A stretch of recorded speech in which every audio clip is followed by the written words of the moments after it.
Matapos pumasa sa auditions, pinapunta na ang contestant sa ABS-CBN Studios pero wala pa silang idea kung ano ang magaganap sa susunod na round ng kompetisyon. Sa totoo lang, nakabahan ako eh. Ako rin, kinakabahan din ako actually.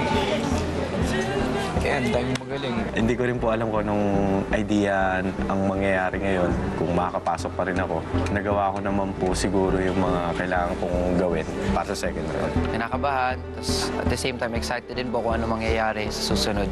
I'll just do my best po for the next round. Sa kabila ng kaba, ay nakabuo pa rin ng pagkakaibigan ang mga nakapasang Young Heartthrobs. Pinaka na-enjoy ko dito is yung mga friends na bagong nakikilala ko, yung samahan namin, mga nabubuong bonding. Mga close yan. Love you, Mark! Ganun talaga yan. Dapat, let's just do our best, have fun, and especially, pakiligin natin yung girls, diba? Yes. But how does one properly make kilig to the girls? Looks. You gotta give them the fierce, piercing eyes that you're like interested. Pag kumakanta kayo, dapat ganito kayo. Yung may lip bite pa. That dinadaan niyo sa hair flip. They always do it. Fix it, then look at the camera, and then just like smile, look at her and say, hey.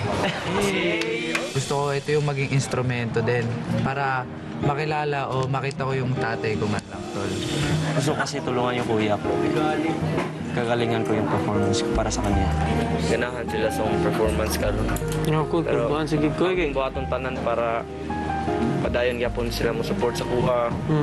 Nya para gyapon sa atuwa ug sa atong pamilya ug sa akong kuya. Okay. Simo ba kulbaan sad ka? Kulbaan eh kay. Kulbaan mo ka? Ano yung mga kuyog diri ba niya? Kadungo pa kita sila mga tingog, di ba sige basta-basta yung mga tingog.